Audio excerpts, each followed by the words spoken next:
Alors nous allons poursuivre nos réflexions avec Nicolas Campello. Nicolas Campello, tu es psychologue spécialisé en psychologie et psychopathologie de l'adolescent au sens large. Tu exerces à Paris en pédopsychiatrie à l'hôpital de la Pitié-Salpêtrière. Tu travailles actuellement sur une thèse à l'Université de Paris 5 sur la radicalisation et l'adolescence. Et surtout, tu participes depuis sa création à l'unité de consultation et de prévention de la radicalisation avec le docteur Serge Effez, qui malheureusement n'a pas pu être parmi nous aujourd'hui. Tu vas nous décrire l'approche que vous avez adoptée dans cette unité, nous présenter plusieurs vignettes cliniques de thérapie familiale. Et pour ceux qui souhaiteraient en savoir plus, vous avez sur le stand de librairie dans cette salle l'ouvrage écrit par Serge Effez et Dounia Bouzard, « Je rêvais d'un autre monde ». L'adolescent sous l'emprise de Daesh, qui est maintenant en édition en poche, et dans lequel Serge Effez décrit plusieurs de ces thérapies et plusieurs des concepts comme l'emprise réciproque avec laquelle vous approchez ces situations si spéciales.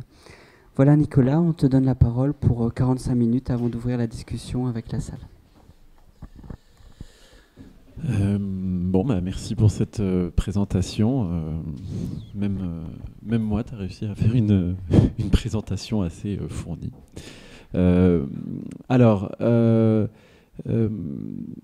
Petite précision quand même si Sébastien l'a déjà dit.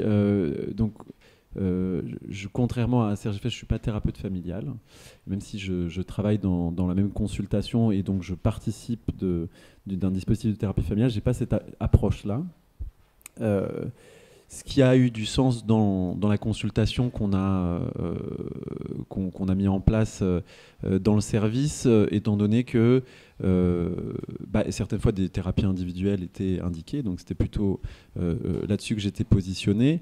Et quand il n'y en avait pas, je participais aux thérapies familiales, mais surtout, finalement, la question de la connaissance du système familial et mon approche plus autour de l'adolescence répondait assez bien, en fait, dans les prises en charge qu'on proposait. Voilà un peu, finalement, mon approche. Je vais quand même essayer de vous parler un petit peu de notre clinique et des familles qu'on a rencontrées.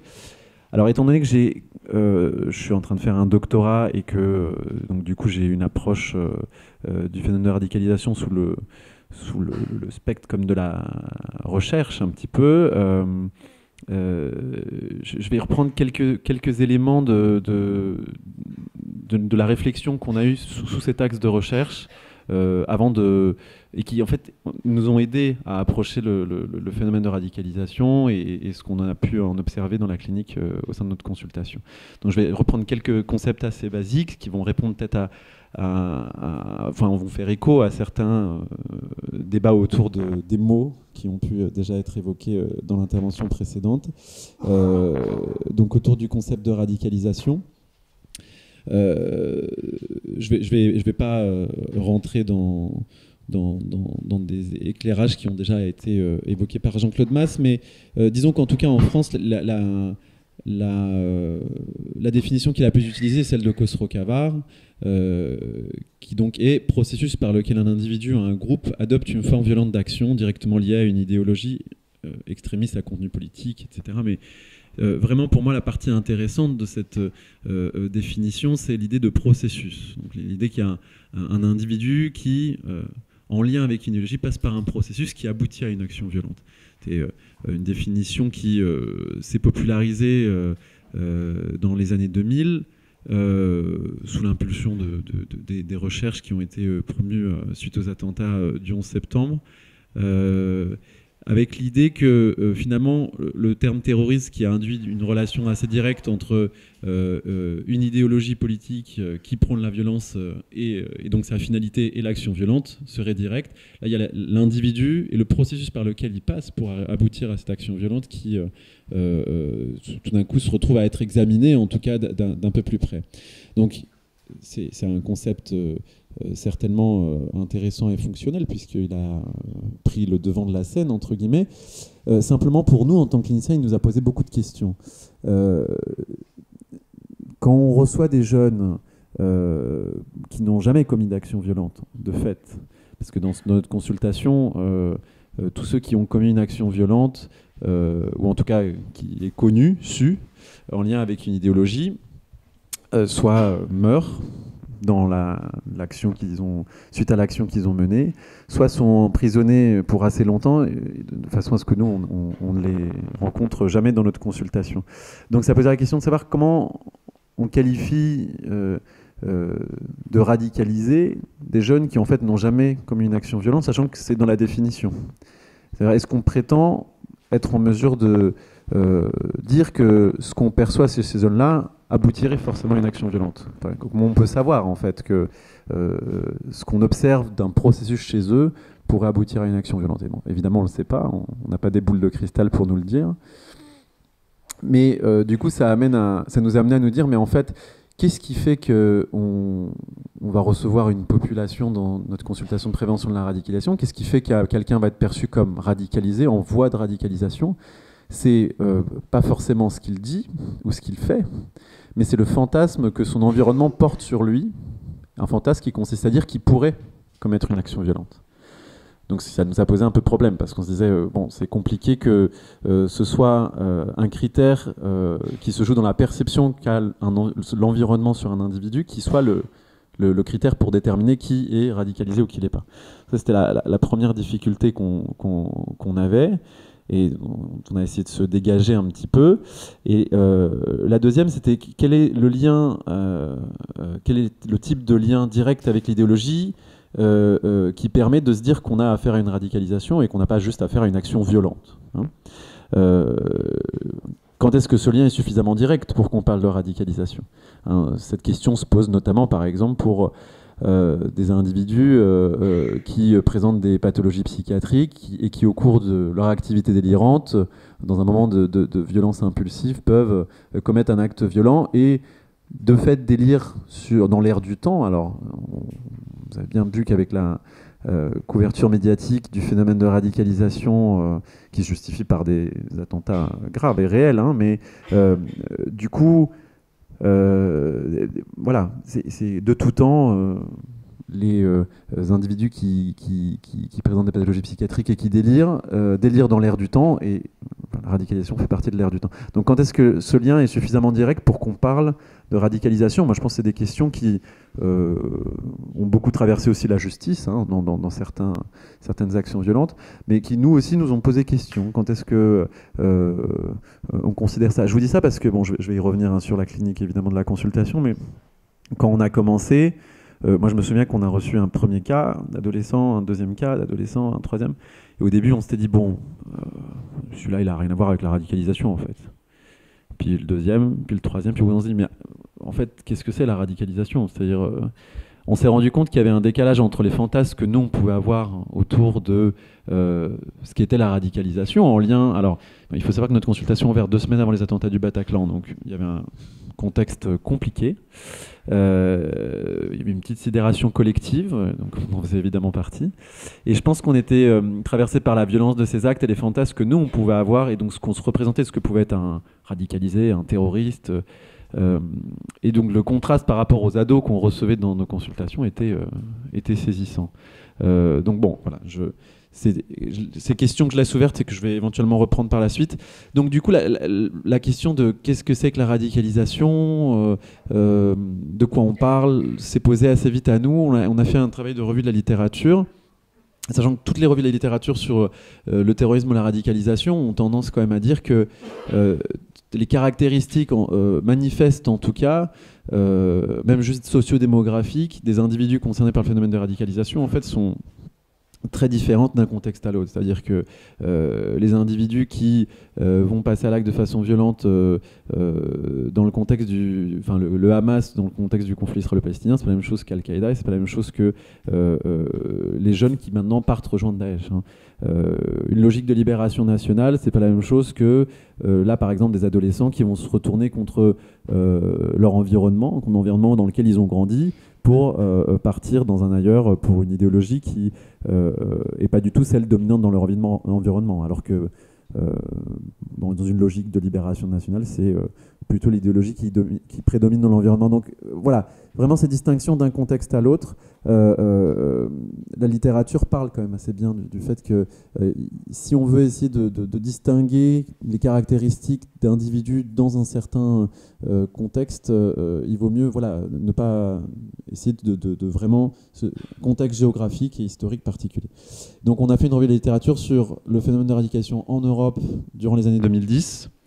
Une revue de littérature un peu pluridisciplinaire, très axée psychologie et psychiatrie, mais on a essayé aussi d'ouvrir un peu à la sociologie, sciences de l'éducation, anthropologie. Et on a fait ce tableau. Alors c'est ce qui ressortait de la littérature.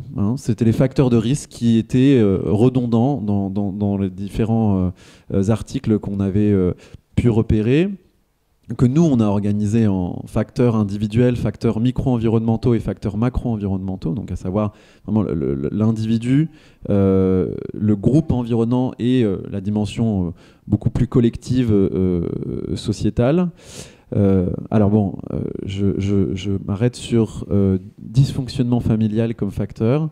Comme disait Jean-Claude Masse préalablement, en fait, quelle famille n'est pas dysfonctionnelle, au sens où c'est dit, en tout cas dans cette revue de la littérature.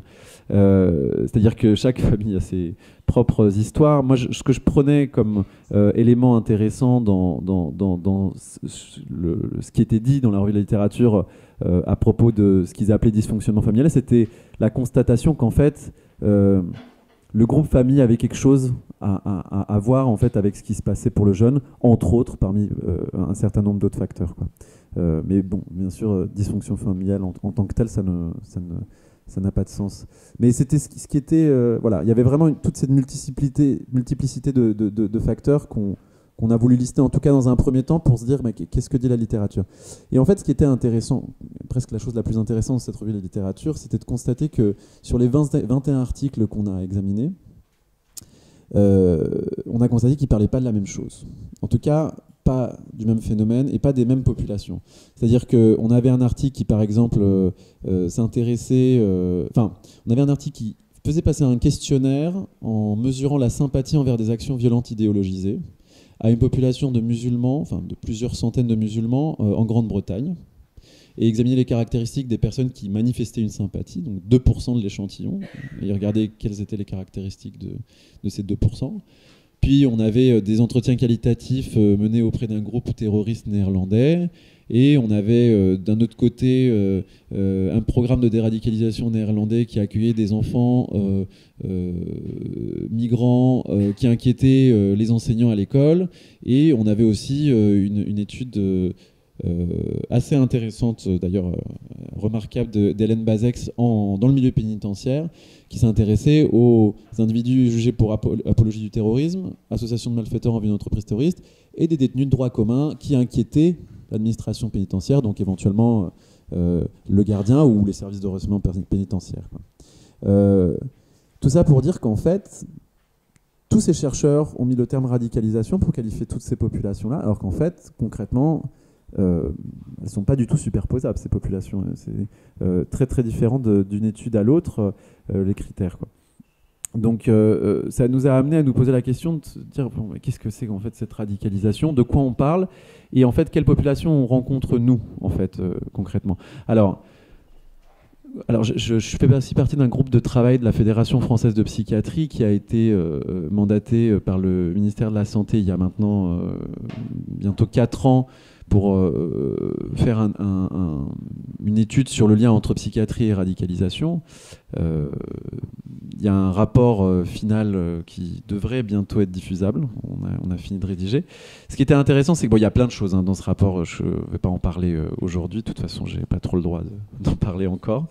Mais il y a un élément qui est souligné dans ce rapport et que nous, on a retrouvé aussi dans la revue de la littérature en cheminant.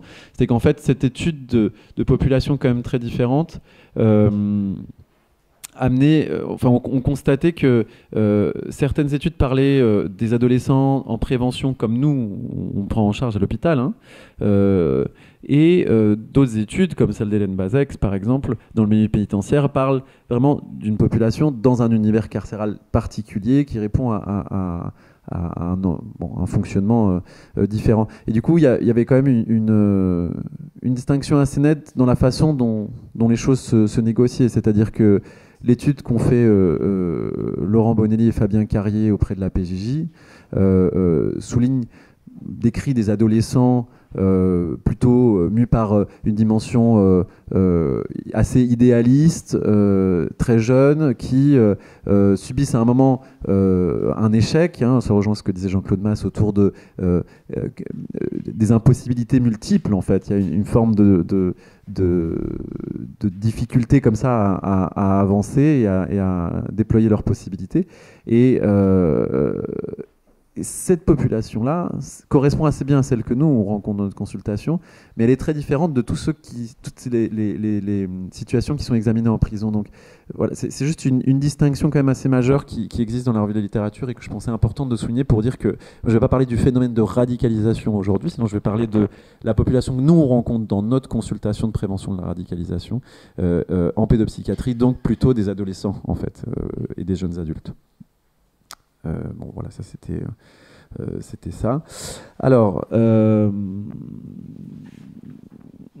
donc oui, l'une des premières choses qui nous a frappé quand on a débuté notre consultation, c'était le fait que les situations qu'on rencontrait ne se différenciaient pas sensiblement des adolescents qu'on a l'habitude de prendre en charge. Là encore, je pense qu'on était chargé de ces fantasmes, et donc du coup on s'est dit bon. En fait, ils correspondent assez aux adolescents difficiles, mais qu'on a l'habitude de prendre en psychopathologie de l'adolescent.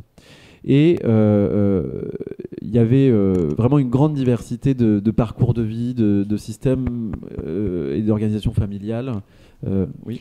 Est-ce que tu pourrais peut-être rappeler comment vous sont orientés ces jeunes ? Oui, tu as raison. Je vais un peu vite parce que je voulais passer à la clinique, mais je crois qu'il va falloir quand même que j'essaye de dire certaines choses.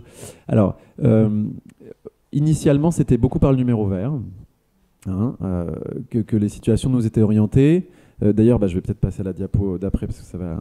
En 2015-2016, on avait beaucoup ce qu'on a appelé nous la prévention secondaire, à savoir des populations à risque entre guillemets. Avec beaucoup de situations qui nous étaient envoyées par le numéro vert, des jeunes... Alors, je fais une toute petite parenthèse, mais nous, pour le coup, on n'a pas rencontré autre chose que des situations en lien avec l'islam. Sachant que nous, on n'était pas du tout fermés à en rencontrer d'autres, mais on n'a pas... je ne sais pas si c'est l'orientation de notre service... ou est-ce que c'est différent de la France, entre la France et la Belgique, je ne sais pas, mais en tout cas, nous, on a vraiment que rencontré des situations avec l'islam, même si on était tout à fait disposé à rencontrer d'autres courants de radicalité. Voilà, une fois que cet aparté close, en 2015-2016, on recevait beaucoup de situations qui nous venaient du numéro vert, avec beaucoup des familles qui ne pratiquaient pas l'islam, et dont l'enfant s'intéressait à l'islam d'une façon qui les interrogeait et qui leur posait questions et qui venaient à notre consultation. Sachant qu'on avait tout un ensemble de situations, c'est beaucoup moins le cas maintenant, mais tout un ensemble de situations où on ne savait pas bien. Est-ce que ces jeunes ont un lien avec une idéologie qui prône la violence ou pas ? C'était des questions qu'on ne savait pas. Des fois, on avait des vrais débats au sein même de l'espace de thérapie familiale entre l'adolescent et les parents. En 2017, on a été sollicité pour les enfants de retour de zone de guerre irako-syrienne. Bon, sachant que, comme ça a été dit, c'est quand même, il y a des structures qui ont été désignées quand même pour les accueillir, qui à Paris sont Avicenne principalement, mais aussi le Chic à Créteil et le service de pédopsychiatrie de Versailles. Et nous, assez vite, on a dit, bon, en fait, c'est pas la même chose. D'ailleurs, c'est une distinction que moi, je m'attelle toujours à rappeler. Radicalisation subie, c'est pas la même chose que radicalisation choisie. Et je le rappelle parce que des fois, derrière radicalisation, on met beaucoup de choses, là encore. Et autant les distinctions que j'ai fait préalablement, on peut en discuter, autant des enfants qui n'ont absolument rien choisi, quand même, là, on parle de quelque chose de franchement différent. D'où le fait aussi que nous, on a préféré que ce soit d'autres services qui s'en occupent parce que on pense que c'est pas du tout la même clinique. Et enfin, en 2018-2019, c'est beaucoup plus des obligations de soins. Et donc là, c'est beaucoup la PJJ qui nous a contactés en nous disant, voilà, on a un jeune qui est sorti d'incarcération, qui est sorti de CEF, qui est sorti du DASI, qui est un dispositif spécifique d'alternative à l'incarcération à Paris, et il a une obligation de soins par le juge. Voilà, on pense que vous êtes un bon service pour qu'il puisse la respecter. Voilà, on a eu aussi quelques orientations par l'ASE, et puis quelques familles qui sont venues d'elles-mêmes aussi. Surtout dans les premiers temps, en 2015-2016, là, moins maintenant. Donc voilà pour les orientations un petit peu. Du coup, à partir de 2018, vous n'aviez plus seulement des convertis, mais aussi des jeunes qui avaient grandi dans une culture musulmane. Tout à fait, oui. C'est-à-dire que c'est cette constatation qu'en fait, quand en 2015-2016, dans le contexte qu'il pouvait y avoir à ce moment-là à Paris, c'était beaucoup des familles avec des enfants qui se convertissaient et qui étaient inquiètes de ça. Dans le cadre de l'obligation de soins, quand ils viennent, ils sont beaucoup plus originaires de familles musulmanes. On a aussi beaucoup plus de mal à engager un travail de thérapie familiale avec ces familles-là, parce que l'obligation de soins est individuelle et pas familiale, et que voilà, les familles nous disent c'est lui dont il faut s'occuper, etc. Et même s'ils acceptent de venir nous rencontrer, ils sont très réticents à s'engager dans un travail de thérapie familiale. Voilà pour cette dimension-là. Bon, je vais passer assez vite à la façon dont on a essayé de présenter. Alors, ce que je suis en train de vous présenter là, c'est absolument pas la façon qu'on a de travailler actuellement, mais c'était juste pour vraiment vous rendre compte aussi un peu du cheminement. C'est-à-dire qu'on est passé par une sorte de catégorisation des situations qui nous arrivaient, en disant mais bon, de quoi on parle. Alors, on a écarté un peu les erreurs d'orientation et la radicalisation subie en disant que là, on a vraiment affaire à autre chose. Et on a rencontré certains adolescents délirants qui dans le cadre de leur activité délirante, tenaient des propos en lien avec une idéologie qui prône la violence. Une fois que leur délire retombait, leurs propos en général disparaissaient assez vite. Et ensuite, on avait deux sortes de situations qui nous arrivaient. Donc, ce qu'on a appelé faute de mieux adolescents vulnérables à la radicalisation, qui étaient des situations où on n'avait pas objectivé de lien avec un groupe qui prône une idéologie violente, mais où il y avait vraiment une forme de rupture quand même avec la famille, de difficulté quand même dans la circulation un petit peu de l'échange entre le jeune et sa famille, en lien avec comme ça l'adoption d'une nouvelle croyance qui n'était pas celle de la famille, et qui donc du coup nous faisait dire bon, quand même c'est inquiétant, et en fait qu'il soit en lien ou pas avec une sphère djihadiste sur internet, nous il y a une souffrance familiale, il y a une souffrance du jeune qui même s'il s'oppose à sa famille est en souffrance, et donc c'est ça donc on va traiter comme on peut le faire dans notre service par ailleurs en dehors de cette consultation là.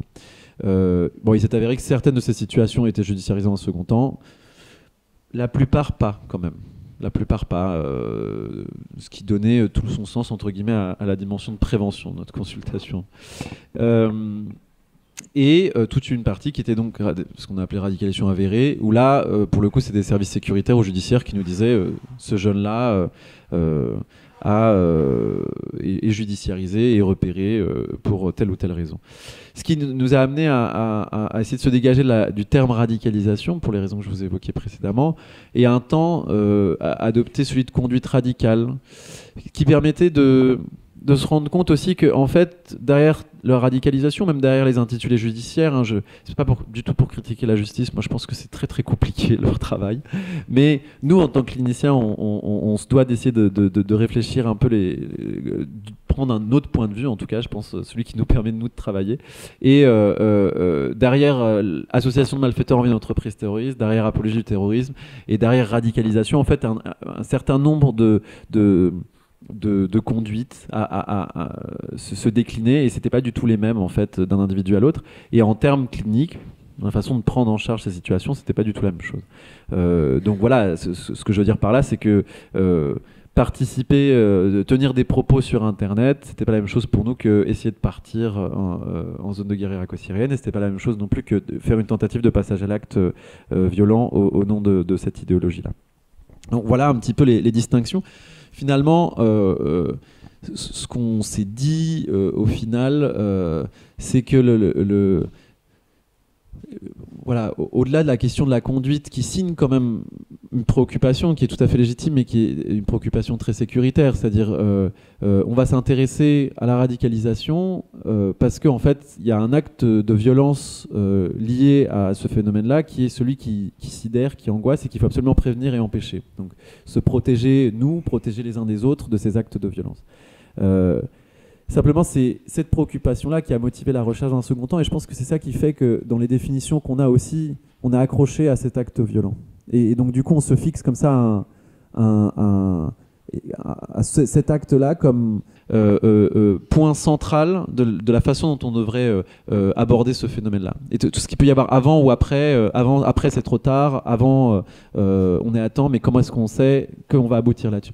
Et donc cette centration aussi, moi je trouve, des fois, nous a empêché cliniquement, nous a empêché, en tout cas on a essayé de s'en dégager pour plus accueillir le jeune, mais ce qu'on fait assez naturellement une fois qu'on retrouve nos repères de cliniciens dégagés de la question de la radicalisation, mais de simplement accueillir l'individu qu'on a face à nous et de se dégager un peu de ses préoccupations éventuellement sécuritaires et de se dire mais qu'est-ce qui se joue dans son histoire en fait pour en être là où il en est. Et finalement, le point commun qu'ils ont, c'est qu'il y a une identification, en fait, comme ça, à ce qu'on a appelé un objet radical, un objet qui représente une forme de transgression pour sa communauté, pour que ce soit la famille ou la société ou les deux, qui transgresse une loi, qu'elle soit réelle ou symbolique. Hein. Je vous dis ça parce qu'on a reçu des familles où les parents nous disaient... on essaie de leur faire une distinction. Voilà, qu'est-ce que c'est s'intéresser à une idéologie qui prône la violence? Qu'est-ce que c'est s'intéresser à l'islam dans une famille qui n'est pas musulmane? Et des parents qui nous disaient non, mais nous, radicalisés ou pas radicalisés, on s'en fiche. Nous, ce qu'on veut, c'est que vous le démusulmanisiez, notre fils. Quoi. C'était des demandes qu'on pouvait avoir. Quoi. Pour autant, on ne se sentait pas de dire à cette famille, ça n'a rien à voir, on ne vous prend pas en charge. Quoi. Donc du coup, en essayant vraiment de se poser cette question-là, en fait, quelle est la clinique à partir de laquelle nous, on travaille, on s'est dit que c'était celle-là, c'était celle de personnes, et en l'occurrence d'adolescents, de jeunes adultes, qui vont s'identifier à un objet qui en lien avec une idéologie et qui est assez transgressif, en fait. Bon, je vais passer rapidement à la suite parce que le temps passe et finalement je vais avoir du mal à parler de clinique. Bon, la rencontre entre un sujet et la dimension collective, etc. Je crois que Jean-Claude Mas en a déjà très bien parlé, même certainement mieux que moi. Donc je vais pas trop m'appesantir là-dessus. Simplement, juste pour rajouter la dimension de l'adolescence. C'est-à-dire que nous, dans les suivis qu'on a, on voit bien à quel point vraiment l'idéologie, à chaque fois, a une résonance comme ça avec l'individu, son histoire personnelle et son histoire familiale. Et comment c'est vraiment un moule culturel qui va les soutenir à un moment dans leurs difficultés de représentation. Voilà, on dit souvent de la psychopathologie de l'adolescence qui est toujours des symptômes qui sont très bruyants et qui se jouent sur la scène extérieure du sociétal, de la révolte, etc. Là, pour le coup, pour ces adolescents-là, on le voit de façon assez classique. Et en ça c'est vraiment une clinique qui ressemble assez à la clinique qu'on a l'habitude de voir dans notre consultation. Finalement, c'est la constatation que on a l'impression qu'ils cherchent à se soigner eux-mêmes en essayant de soigner la société. Hein. C'est vraiment des fois une vraie tentative de guérison par rapport à cette situation comme ça d'impasse et d'impossibilité, ce qui rejoint certains éléments soulignés dans les articles de nos collègues strasbourgeois qui constatent comme nous, hein, une dimension de soulagement dans les premiers temps, en fait, lors de l'adhésion au groupe. Alors bon, il y a quand même un lien assez net entre l'idéologie et l'adolescence et les enjeux adolescents qu'on peut faire, c'est-à-dire voilà, bon, les enjeux du processus adolescent qu'on connaît assez bien amènent quand même voilà, le corps pubertaire et tous ces enjeux-là qui font que... et on constate que c'est des enjeux qui sont particulièrement difficiles à traiter pour ces adolescents-là, et à quel point en fait, l'idéologie permet comme ça de se dégager, de dénier en, fait, en quelque sorte ces enjeux. Hein. Je cite René Caes qui a des mots assez justes sur la fonction de l'idéologie à ce niveau-là, qui dit que l'idéologie est un désétayage corporel de la mentalisation. C'est l'impensé du corps, c'est son imparlé. Elle étouffe dans le langage ce qu'il y a d'inquiétant dans le corps, elle s'emploie à le nier. Ça, c'est vraiment quelque chose qu'on a remarqué cliniquement. C'est-à-dire que moi, je trouve que les adolescents passaient leur temps à évoquer des idées abstraites comme ça qui viendraient leur permettre de se dégager de leur corporalité. Et en fait, pour ceux qu'on a suivis sur le long cours, pour ceux que moi j'ai suivis en thérapie individuelle, je pouvais voir comment, en fait, dans l'après-coup, en fait, la question du corps, une fois que on avait un peu travaillé, pouvait de nouveau émerger, et en fait, à quel point elle était en jeu de façon tout à fait significative. Bon, je vais sauter un peu tout ça et je vais aller rapidement à la clinique. Parce que là sinon je vais pas y arriver. Oui, simplement juste rappeler les théories de Serge Effès pour introduire mon propos. Ces théories en fait qui sont très justes, c'est-à-dire que quand même ce qu'il constatait, c'était que dans ces familles la dimension d'emprise était particulièrement significative, et donc l'idée qu'en fait ces adolescents iraient chercher paradoxalement la même emprise en fait auprès du groupe. Sachant que finalement, là encore, le propos n'est pas de dire que c'est la faute des familles, absolument pas. Mais c'est parce que je pense qu'il y a des familles qui sont plus ou moins traversées par leur propre idéologie, leur propre croyance. On a tous des croyances en fait. Et des fois, en tout cas, on constatait, pas forcément pour toutes les familles, mais un certain nombre, je pense que le jeune était sensible à cette question de la radicalisation, dû au fait qu'il y avait déjà certaines fois une forme d'idéologie qui était très marquée dans les familles et qui rendait la possibilité de dégagement classique du processus adolescent assez difficile. Alors je vais évoquer le cas de Sophia, qui est donc une jeune fille de 14 ans qui est arrêtée à Roissy-Charles de Gaulle au guichet de Turkish Airlines alors qu'elle est en train d'essayer de partir rejoindre la Syrie. Au commissariat, bon, elle est évidemment arrêtée parce qu'elle a 14 ans et qu'elle est voilée et qu'elle essaye de partir pour la Turquie dans le contexte qu'il y avait à ce moment-là. Et donc, une fois qu'on l'arrête, on appelle ses parents, ils vont au commissariat. Au commissariat, on leur dit quand même, ce serait bien d'aller voir des psys là pour votre fille parce que ça pose question, quoi. Donc là, pour le coup, c'est le père qui nous sollicite de lui-même. Et on les reçoit. Alors, je les reçois d'abord de mon côté. Le père me raconte tout ça. J'essaie de poser des questions un peu à Sophia. Sophia esquisse des sourires un peu gênés. Puis elle a l'air de s'animer à l'intérieur, mais ne dit rien, reste comme ça, très mutique. Elle se perd, elle dit non, rien, elle ne veut surtout pas s'impliquer. Et puis, à un moment, je propose au père de sortir, et là, Sophia devient un vrai moulin à parole. Elle raconte tout, elle raconte comment elle est partie à Roissy, etc., mais dans une forme d'excitabilité. Et puis, je fais revenir le père, et là, de nouveau, tout est fermé. Donc on les reçoit en famille avec le docteur Efez, on convient, après en avoir discuté, on convient du fait que voilà, moi je vais faire un travail de thérapie individuelle de mon côté et que eux vont s'occuper de la thérapie familiale. Et ce qu'on découvre au cours de ce premier entretien, quand même avant de convenir de cette façon de faire, c'est qu'en fait la famille, étant d'origine musulmane, s'est convertie aux témoins de Jéhovah.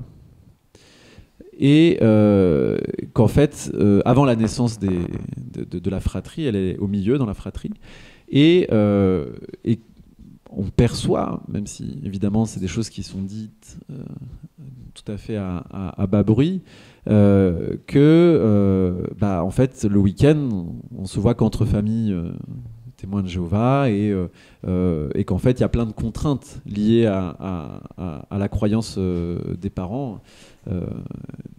Donc là, bon, cet exemple, il est presque caricatural, effectivement, parce que là c'est, bon, pour le coup, une vraie secte. Hein, c'est pas juste une idéologie de la famille.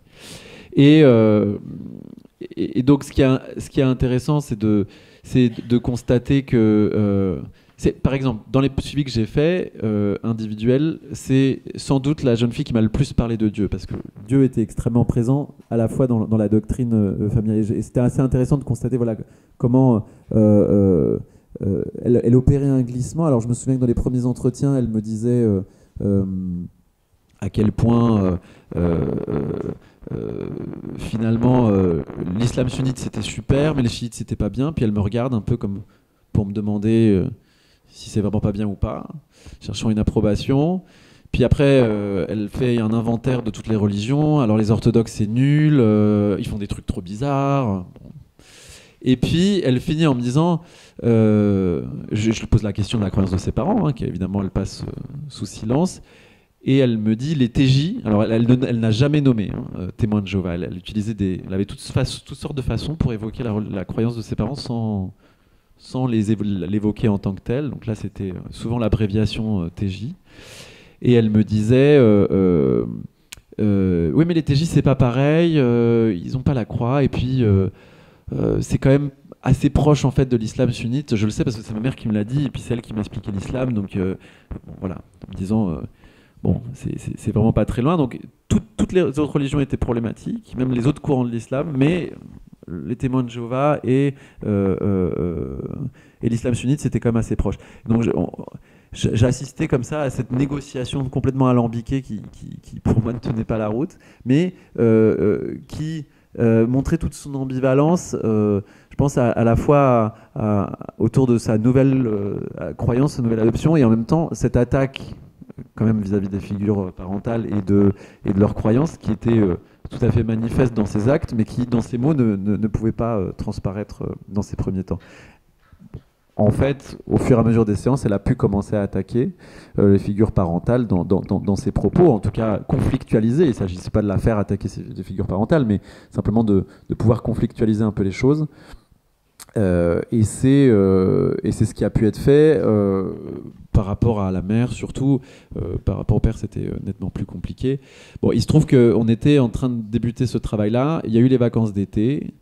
En parallèle se jouait la thérapie familiale. Et puis cet été-là, elle a tenté de partir, réussissant cette fois-ci à se faire judiciariser, à aller en centre éducatif fermé. Et puis, j'ai eu des nouvelles d'elle par une équipe de la PJJ qui la prend en charge et qui me racontait qu'elle a eu un temps mieux quand elle était en centre éducatif fermé, et depuis qu'elle est revenue dans la famille, elle va moins bien. C'est une famille qui est extrêmement volontaire dans le fait d'aider leur fille, et qui en même temps, moi je les sens aussi très coincés en fait de l'emprise dans laquelle ils sont eux-mêmes en fait. Et c'est une fille vraiment chez laquelle on voyait assez bien comment la dimension de la croyance en Dieu et de toute l'idéologie pouvait venir être un support important, puisque voilà, elle a commencé à porter le voile et elle demandait énormément est-ce qu'on peut voir à travers mon voile, est-ce qu'il est assez opaque, etc. Donc il y avait vraiment une dimension de contention du corps et de l'intériorité et de ce qui pouvait émerger chez elle, qui était nécessaire de bien contenir. Et elle s'infligeait des quantités de prières qui étaient bien plus que celles demandées par l'islam. Il y avait vraiment cette dimension de pénitence. Et j'avais comme l'impression que récemment, en tout cas de ce que me disaient les éducateurs de la PJJ, elle était en train de tout faire en disant moi je ne réponds pas à la loi des hommes, je ne réponds qu'à la loi de Dieu, mais ça très récemment, là dans ce moment où elle allait moins bien, donnant l'impression qu'elle cherchait à se mettre en difficulté, son jugement approchant pour aller de nouveau être arrêtée, de nouveau être placée ailleurs, etc. Voilà, donc je ne vous raconte pas la situation qui a le mieux fonctionné, mais en tout cas, elle est encore mise au travail. Je vais vous évoquer très rapidement, dans le temps qui me reste, une deuxième situation, qui est la situation de Marianne. Alors là, j'évoque celle-là aussi pour montrer qu'il ne s'agit pas, parce qu'on a quand même eu beaucoup de familles où effectivement, ce que venait bousculer le jeune dans les croyances familiales était souvent au centre un petit peu de la difficulté, de l'impossibilité, même s'il y a effectivement souvent des enjeux d'échec scolaire ou de difficultés d'harcèlement, etc., hein, comme le disait Jean-Claude Masse précédemment. Là, on avait l'exemple quand même d'une famille où c'était plutôt une sorte de lâchage familial, en fait. C'est une famille qui avait d'énormes difficultés dans l'histoire familiale, c'est-à-dire que la mère avait eu un premier mari avec lequel elle avait un enfant. Celui-ci est décédé. Il y a eu une difficulté dans le lien qu'elle a pu maintenir avec cet enfant qui, en grandissant, ont fini très en conflit. Et du côté du père, il y a eu plusieurs femmes avec plusieurs enfants qui ont été successivement abandonnés. Et donc ce couple se retrouve. Il y a un passif d'alcoolisme et de violence intrafamiliale important du côté du père en tout cas, et cette jeune fille qui arrive à 14 ans, vraiment voilà, je l'appelais Marianne. Marianne faisait des crises classiques à la maison, elle revendiquait énormément de choses, etc. Les parents, dépassés par ça, demandent à l'aide sociale à l'enfance de le prendre en charge, en fait, cette jeune fille par laquelle ils sont dépassés. Bon, prise en charge par l'aide sociale à l'enfance, elle cherche des groupes, elle cherche des affiliations, et elle trouve assez vite ce groupe-là qui lui offre une appartenance, etc. Elle se fait tout plein de sœurs, tout plein d'amis. Là encore, effectivement, je retrouve cette idée que le recruteur initial, finalement, elle s'en est détachée assez vite. Même quand on l'a rencontrée, elle était déjà moins attachée à lui que vraiment à toute cette bande de copines avec laquelle elle avait des liens extrêmement forts. Elle avait interdiction de les voir ensuite, parce que sa situation a été judiciarisée. Et elle a négocié avec la juge pour les voir, pour essayer de maintenir un contact avec elle, parce que c'était, même des mois plus tard, sans les avoir vus, c'était très important pour elle de continuer à les voir. Et c'est une jeune fille qui prenait beaucoup d'espace, et quand on les a vus arriver en thérapie familiale, c'était très surprenant parce que on avait des parents qui étaient très... on trouvait très éteints en fait par rapport à, je pense, leurs histoires familiales mutuelles, les difficultés aussi certainement qu'apportait la situation. Et elle, à l'inverse, qui était très enthousiaste, qui souriait, qui disait des choses assez horribles. La première consultation, ils nous parlait de vidéos de décapitation avec un grand sourire. On était là, qu'est-ce qui se passe? Puis elle a fini en disant bon, du coup, vous m'hospitalisez? Donc elle avait très envie qu'on s'occupe d'elle. Et par la suite, quand elle était en CEF, elle a trouvé des éducateurs qui s'occupaient très bien d'elle et dont elle était absolument ravie. Les parents étaient totalement dépassés par ce qui se passait, et en fait, en les suivant en thérapie familiale, on a vraiment, ce qui était l'intérêt de cet espace-là, on a vraiment pu amener un dialogue qui avait été rompu en fait entre d'abord mère et fille, parce que le père était vraiment très en retrait des échanges. Un lien très conflictuel entre mère et fille qui, par la médiatisation de l'espace familial, a pu comme ça se renouer autour de qu'est-ce que la famille. Il y a beaucoup de discussions autour de qu'est-ce que forme le groupe famille qui ont été enclenchées. Elle disant... c'est-à-dire que la famille de la mère étant elle-même très déstructurée, la mère reproche souvent à sa famille de ne pas être présente quand il y a besoin, et les difficultés de sa fille Marianne étaient l'occasion de constater à quel point sa famille n'était pas là pour elle, et pour Marianne, et pour eux. Et Marianne répondait systématiquement, mais c'est pas la famille, eux, on peut pas compter sur eux, ça n'a rien à voir avec la famille, et pour elle, la famille, c'était ses amis qu'elle avait eu dans ce groupe-là, quoi. Beaucoup de débats autour de ça. Le père, au bout parce qu'on les a suivis 3 ans, donc c'est très difficile de résumer 3 ans de thérapie familiale. Mais le père, petit à petit, s'est impliqué de plus en plus, et on l'a vu vraiment moi je trouve reprendre vie vraiment dans l'espace familial et prendre une place de tiers. C'est-à-dire qu'avant, on avait vraiment mère et fille comme ça qui étaient dans une relation accolée, qui était insupportable, surtout pour Marianne. Qui montrait comme ça des angoisses d'abandon qu'on avait fini par repérer quand même assez nettement, ce qui s'explique par son histoire familiale. Et finalement, le père est apparu de plus en plus en tant que tiers, permettant de créer des alliances entre Marianne et son père contre sa mère, Marianne et sa mère contre son père, les parents contre la fille. Il y avait vraiment quelque chose comme ça, tout d'un coup, d'une triangulation qui pouvait apparaître et qui était totalement absente lorsqu'on les a reçus. Marianne a été en mesure de leur dire qu'elle ne voulait pas retourner chez eux, c'est-à-dire que la mère militait activement pour qu'elle revienne, le père a fini par militer aussi activement pour qu'elle revienne. Et elle leur a dit à la fin, écoutez, non, en fait, je veux pas, je peux pas. Je préfère avoir un foyer de mon côté, toute seule, etc. Donc ça a été, on a pu commencer à aborder un peu la question de ce qui s'était passé, de ce moment où, excédés par elle, ils ont fait ce geste d'abandon, là, vraiment dans la réalité assez nette. Et il y a eu un moment quand même assez intéressant, quand même, après 1 an de prise en charge. Marianne évoque quand même voilà, tout ce qu'elle fait avec ses copines. Nous évoquait vraiment cette bande, cette nouvelle famille qui font les Katsoku, qui provoquent et qui exultent comme ça de ce qu'elles peuvent faire en bande. Et elle dit, de toute façon, moi avant j'étais personne et je suis devenu quelqu'un en me radicalisant.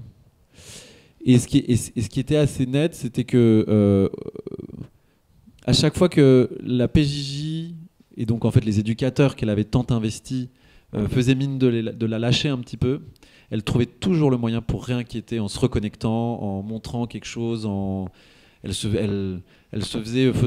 C'est des choses incroyables, hein. Elle se faisait photographier, on ne sait même pas par qui, par comment, enfin, dans la rue avec d'autres copines qui portaient un voile, alors qu'elle ne le portait pas, mais du coup, enfin bref. Elle se débrouillait toujours, à chaque fois qu'elle commençait à être un peu lâchée pour nous réinquiéter derrière, quoi. Voilà, je suis déjà bien avancé, je suis navré. Bon, on va pouvoir en discuter un peu. Merci beaucoup, Nicolas.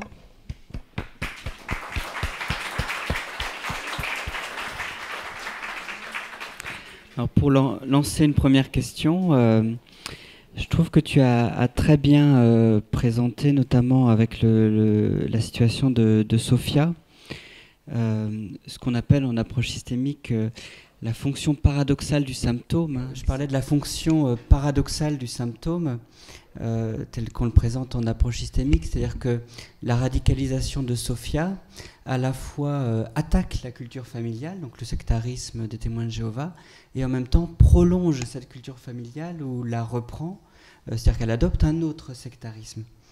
Elle fait à la fois œuvre de déloyauté, elle s'éloigne de la religion transmise par ses parents, et comme ses parents, elle s'éloigne de la religion transmise et elle se convertit à une autre religion. Ça, c'est quelque chose qu'on a souvent rencontré dans nos situations de thérapie familiale à Strasbourg, c'est que l'événement de la radicalisation fait écho à d'autres événements dans l'histoire de la famille, à une génération d'intervalle ou à plusieurs générations d'intervalle. On a notamment beaucoup de situations dans lesquelles on n'aurait jamais imaginé de prime abord avoir ce genre de contenu, c'est des familles alsaco-alsaciennes, et lorsqu'on remonte dans l'histoire, on a des ascendants qui viennent de l'Allemagne nazie, des ascendants qui sont des pieds noirs, etc., etc. Est-ce que tu veux dire un mot sur ces échos entre générations ? Oui, tout à fait. Alors c'est quelque chose qu'on constatait aussi beaucoup. D'ailleurs, évidemment, avec Sophia, c'est-à-dire, bon, j'ai pas eu le temps évidemment de rentrer trop dans les détails, mais elle évoquait énormément le fait qu'elle admirait sa grand-mère, sa piété dans l'islam. Donc on sentait à quel point renouer avec l'islam sunnite, c'était aussi renouer avec la génération d'au-dessus et du reste de sa famille, en fait, parce qu'il y avait vraiment que ce petit cercle qui fréquentait le groupe des témoins de Jéhovah dans un ailleurs, hein, parce que le reste de la famille était dans le Maghreb, et voilà, je me souviens que le passage à l'acte, la tentative de départ en tout cas, en allant à l'aéroport, elle s'est jouée juste après un mariage, justement dans sa famille, en fait. Dans un moment où sa famille témoin de Jéhovah allait fêter un mariage musulman avec tout le reste de la famille là-bas, qui apparemment, de ce que je comprenais, étaient vraiment des occasions extrêmement rares. Et alors, au-delà de ça, ce qui est intéressant, c'est que on avait une situation qu'on a reçue où on découvre dans une famille qui a l'air franco-française, vraiment sans origine apparente, on découvre en fait qu'il y a une arrière-grand-mère syrienne qui était la maîtresse d'un officier français revenu de je ne sais plus quelle guerre, et qui l'avait ramenée en France et qui avait eu avec elle, qu'il avait logé dans la maison familiale, mais dans une petite pièce à part. Enfin, et on découvre tout d'un coup comme ça une histoire qui n'était pas du tout manifeste quand on a commencé la prise en charge. Et c'est très très récurrent. C'est des choses, j'ai pas eu le temps de dire la moitié de ce que j'avais prévu, mais il y a beaucoup d'histoires d'exil, de luttes préalables qui ne sont pas forcément les luttes qu'adoptent ces jeunes-là, mais il y a une forme d'écho, et une fois qu'on les prend en charge, on peut voir en fait vraiment cette chose que tu décris, Sébastien, de façon assez nette. C'est ça. Et la thérapie familiale devient une opportunité pour la famille de partager sur sa mémoire familiale, parfois très douloureuse et parfois tue. Tout à fait. Et c'est là où c'est Marianne Bi, qui est une psychothérapeute, une thérapeute familiale qui travaille à la PJJ à Paris, qui est intervenue dans le cadre de nos audits de la Fédération française de psychiatrie, et qui a été vraiment très intéressante et très pertinente, qui en parlait assez bien en disant que dans sa clinique à elle, elle s'occupe aussi de familles concernées par cette thématique-là, elle remarquait que, et je trouvais ça très juste, que il y avait souvent l'esprit d'un des parents était pris par un ailleurs, par une lutte, par un deuil ou par une addiction, ou souvent pris par un ailleurs malgré lui, et que le jeune allait souvent essayer justement d'agir, de faire un coup d'éclat là où se situe en fait l'absence du parent, pour essayer d'exister dans sa tête et donc d'une certaine façon exister lui-même, quoi.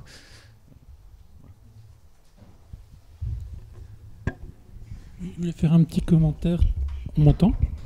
Je voulais faire un commentaire très rapide pour laisser tout de suite la parole au public, mais je trouve ce qui est frappant dans les deux situations que tu as choisi de raconter, c'est que dans les deux cas, la radicalisation n'est pas une fin en soi. C'est un moyen d'atteindre une fin qui est ailleurs. Et par exemple, Sophia, on pourrait se demander si son but c'est d'aller en Syrie ou si c'est de se faire arrêter à l'aéroport. Tout à fait. Et, je ne vais pas aller plus loin pour laisser la parole aux autres.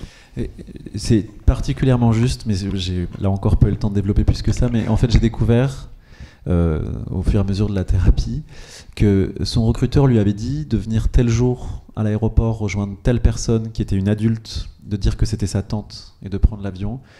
Et elle a dit ok, au dernier moment elle a fait non, en fait je vais y aller le lendemain toute seule. Et donc elle s'est fait arrêter. Mais moi je pense que si elle avait fait comme son recruteur lui avait dit, elle se serait pas fait arrêter. Et il y a beaucoup de cas d'adolescents qui esquissent une tentative de passage à l'acte et le font capoter. Genre, il y en a un qui a essayé, qui allait dans un lieu public avec un couteau pour passer à l'acte, au dernier moment a renoncé parce qu'une dame lui a demandé son chemin et elle avait l'air vraiment beaucoup trop sympathique. Il est revenu, il a déposé le couteau dans la cuisine, il a allé sur internet, il a dit à son recruteur ça y est c'est fait, et il est retourné jouer à la PlayStation. Bon, 2 jours plus tard il était arrêté chez lui. Et c'est l'un des jeunes adolescents que j'ai suivi qui a été le judiciarisé le plus durement parce que en fait il a quand même essayé d'aller sur le lieu. La parole est à la salle. Une question à Nicolas.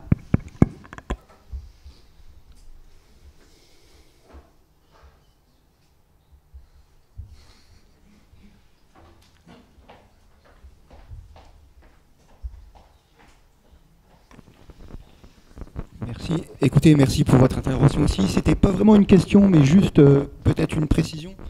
Dans la notion que vous évoquiez aussi, Monsieur Dupont, de l'importance de l'histoire familiale et que la thérapie familiale redonne accès aussi à la famille et en particulier aux jeunes à toute cette dimension-là, peut-être l'importance aussi de la notion de trahison qu'on voit apparaître sur des situations.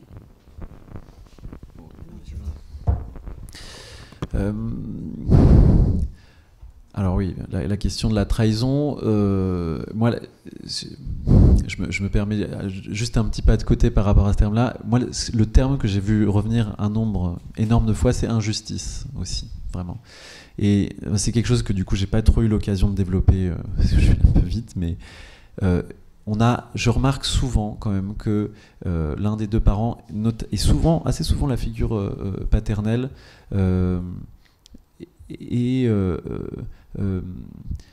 d'une certaine façon remise en cause par le collectif, d'une certaine façon. Je m'explique.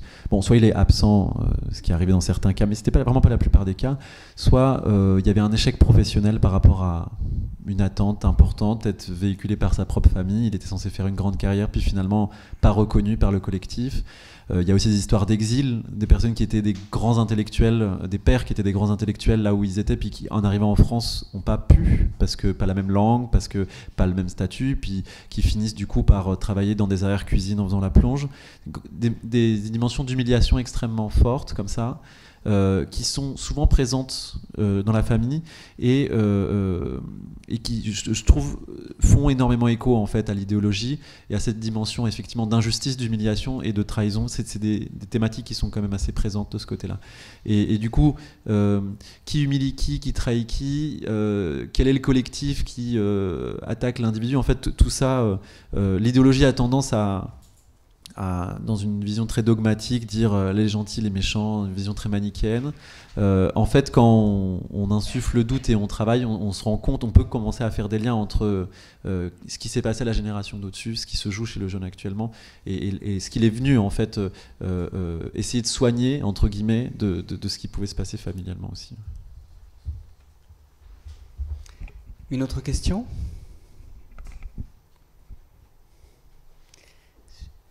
Oui.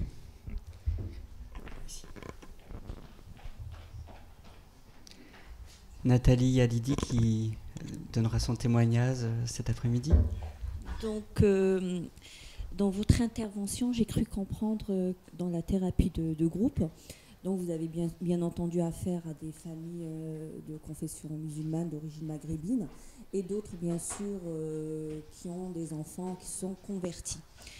J'ai cru comprendre aussi que dans la communauté maghrébine, il y avait beaucoup plus de mal à... Comment vous l'expliquez ?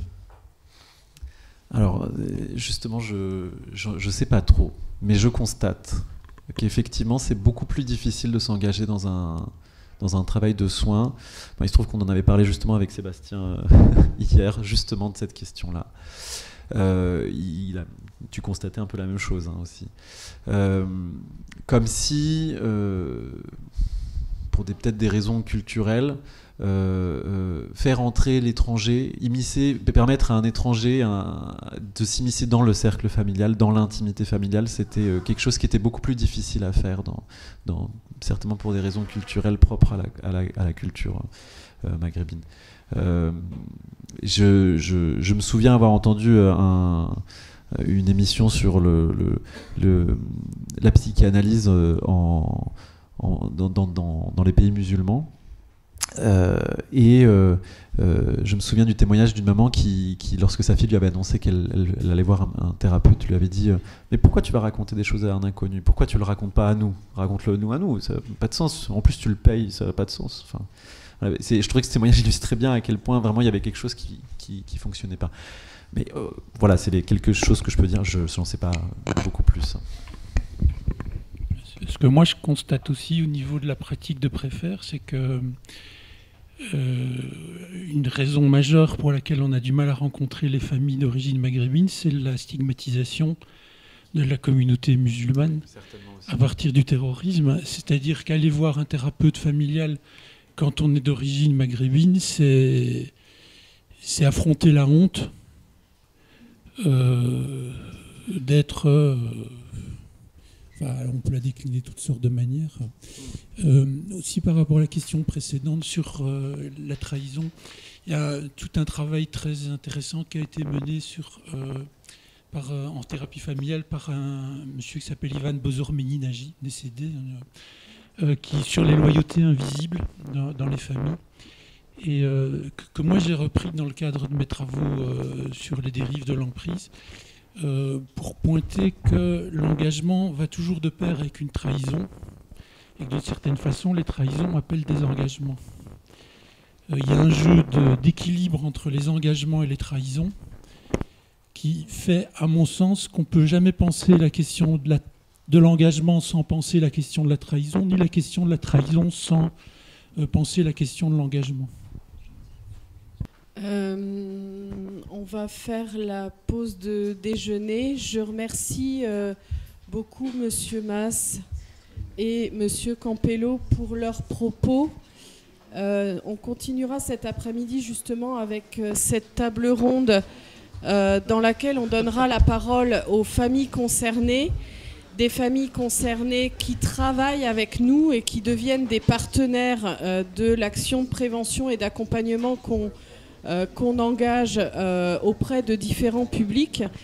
Et ce que je voulais souligner dans les propos de M. Mas et de M. Campello, appuyés par Sébastien Dupont de notre équipe, c'est que ça devient extrêmement important pour nous aujourd'hui que des professionnels de différentes disciplines puissent pointer ces questions que soulèvent ces problématiques. Et j'aime beaucoup la phrase de Serge Effez autour du « ça a à voir avec les familles ». Mais les familles, au sens large, on a vu dans plusieurs générations, chacun joue un rôle différent. C'est pas la question de telle ou telle personne au sein de la famille a dysfonctionné et est à culpabiliser. Et moi, je crois que dans la culture maghrébine, peut-être, mais pas que quand même, cette question de la capacité qu'ont les personnes à pouvoir déposer une parole auprès de thérapeutes est parfois complexifiée par, je me permets de faire l'avocat du diable, je suis assistante sociale de métier, par tout ce que nous, les travailleurs sociaux, les thérapeutes, avons parfois trop fortement véhiculé autour d'une forme de culpabilité des parents, notamment dans ce qu'ils auraient généré pour leurs enfants. C'est très compliqué quand on a globalement quelque chose d'assez négatif qui plane dans la société autour des enfants qui dysfonctionnent. C'est de la faute des parents, voire quand même, on l'a eu beaucoup aussi, de la faute des mères ou des pères absents, mais en tout cas, il y a des propos par rapport à ça qui ne nous aident pas du tout à pouvoir rencontrer réellement ces familles. Et c'était pour nous, depuis quelques années, dans la prise en charge de ces situations à Strasbourg, une grosse partie de l'enjeu. Donc je suis vraiment ravie qu'aujourd'hui, on ait Nathalie Haddadi et Ahmed Ayadi qui soient avec nous, de Nîmes et de Strasbourg. Vous les entendrez tout à l'heure pour parler du travail qu'on fait ensemble, qui va bien au-delà d'un travail d'accompagnement de familles dans leur situation individuelle, mais dans ce qu'elles nous apportent à nous professionnels pour pouvoir continuer notre mission par ailleurs.